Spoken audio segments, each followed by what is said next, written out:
So if you have ever been on a basketball team, or you've seen a basketball game, you will see that the players, they all get into a circle before they go out to play on the court, and they all put their hands in and they chant something, right?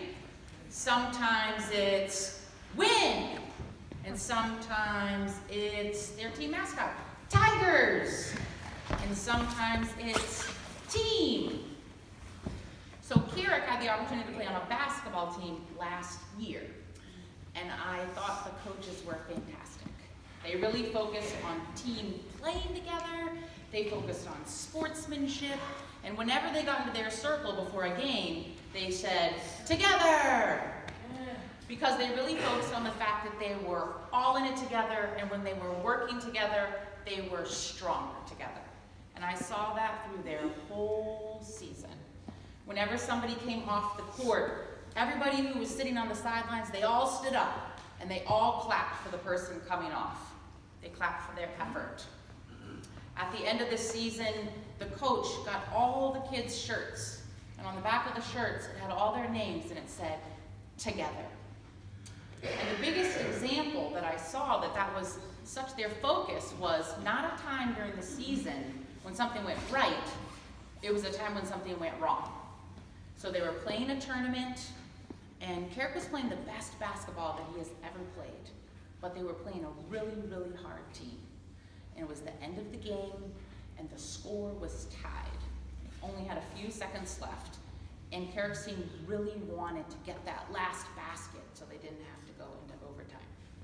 So the play started, and somebody passed the ball to Carrick, and Carrick shot and to take the lead, and he missed. And he was devastated. When he turned to his team, you could see the agony on his face, and the tears were starting to come.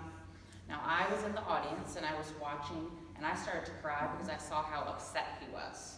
And then I saw all the parents in the stands, all the parents of the kids, and they all stood up, and they all started to give Carrick a standing ovation. They were clapping for him because of his effort, because they saw how much he cared. And all his teammates put their arms around him, and they all got into a circle, and they were all patting him on the back, and they were all telling him it was going to be okay.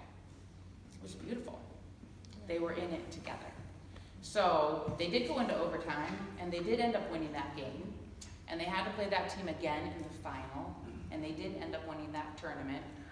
And I don't really remember a lot of the details of the whole season of that basketball season, but I'll never forget that moment where they really lived out their chant of together. So this morning in Sunday school downstairs, we talked about baptism, and we talked about the Trinity.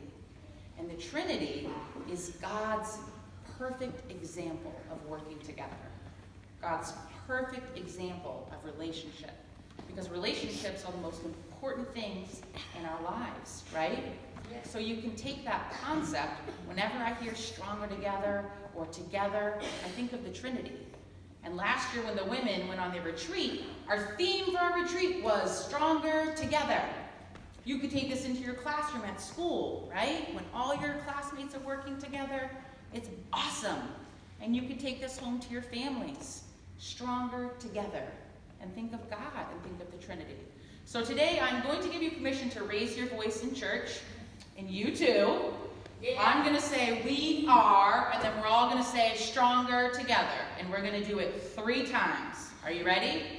We are stronger together. We are stronger together. We are stronger together. Awesome. Now who wants to help me with the prayer? Come up and put your hand in my circle. Okay? Loving Father and Mother, Son and Spirit, help us to remember that we are stronger when we work together. We're going to say 1, 2, 3 together. 1, 2, 3 together. Amen.